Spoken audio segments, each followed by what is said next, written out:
আসসালামু আলাইকুম। আপনাদের সাথে আছে আমি মিনার।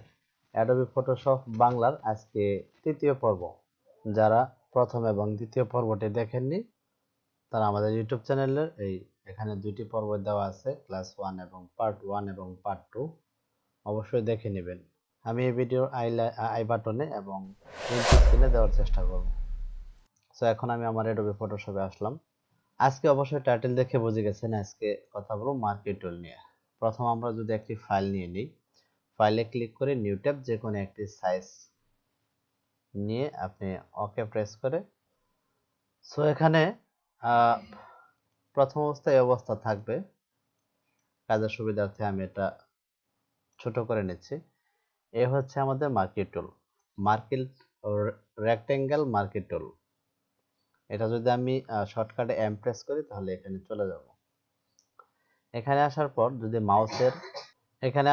যদি মাউসের রাইট বাটন ক্লিক করি তাহলে এখানে আরো 4টি অপশন দেখতে পারবেন। একটা হচ্ছে রেক্টেঙ্গুলার মার্কি টুল, আর এটা হচ্ছে ইলিপ্টিক্যাল মার্কি টুল, আর এটা হচ্ছে সিঙ্গেল রো মার্কি টুল, সিঙ্গেল কলাম মার্কি টুল। আচ্ছা, আমি একে একে 4টা দেখানোর চেষ্টা করব। প্রথম, আমার অটোমেটিক সিলেক্ট করা আছে এখানে রেক্টেঙ্গেল মার্কি টুল। রেক্টেঙ্গেল মার্কি টুল বলতে এটা শুধু মার্ক করা বোঝাবে। আপনি এখানে ড্র্যাগ করলে অটোমেটিক এটা মার্ক হয়ে যাবে। মার্ক হওয়ার পর যদি আপনি এটাকে কোনো কালার দিতে চান তাহলে এখানে যা কালার সিলেক্ট করা থাকবে আপনি কন্ট্রোল ব্যাক স্পেস দিয়ে দিলে এই কালারটা চলে যাবে। ব্যাস, এটা সিলেক্ট হয়ে গেল। এরকম ভাবে সেম ভাবে আপনি যে কোনো স্পেস থেকে, মনে করেন আমি একটা ছবি নিয়ে দেখাচ্ছি। ফাইলে যাব, ফাইলে ওপেন ক্লিক করে স্ক্রিনশটের নিচে এখানে যেমন একটি পিকচার নিয়ে নিব। ঠিক আছে, ওপেন করলাম পিকচারটি। বর্তমানে খুবই ভাইরাল পারসন ব্যারিস্টার সুমন ভাই। ব্যক্তিগতভাবে ওনাকে আমার খুব ভালো লাগে। যাই হোক, আমি তার রেক্টেঙ্গেল মার্কি টুল দ্বারা যেমন আমি এটা মার্ক করছি।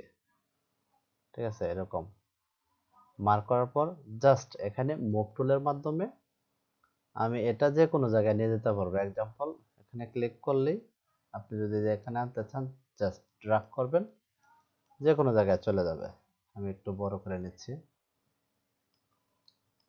খুব সুন্দরভাবে মার্কি টুলের মাধ্যমে মার্ক করে নিতে পারবেন। তারপর নিচে দেখতে পাচ্ছেন ইলেকট্রিক্যাল টুল। ইলেকট্রিক্যাল টুল ওই সেম ওয়েতে এটা আর কি রাউন্ড আকারে হবে। আমি এটা অফ করছি, কন্ট্রোল ডি প্রেস করলে অফ হয়ে যাবে। ওকে, তো এখানে যদি আপনি শুধুমাত্র এই যে মুখের অংশটাকে কাটতে চান, জাস্ট মুভ টুলে ক্লিক করে এটা এক জায়গা থেকে অন্য জায়গায় খুব সহজে স্থানান্তর করতে পারবেন। এটা এই কাজটা আসলে খুবই ভালো লাগে, কারণ আপনার যে কোনো পিকচারের পিক্সেল রেশিও ঠিক রেখে আপনি এক জায়গা থেকে অন্য জায়গায় নিতে পারতেছেন খুব সহজে। আপনি এটা কাজ করতে করতে মানে অনেক জায়গায় ইউজ করা যাবে, শুধুমাত্র ছবি না, যে কোনো কিছুতে।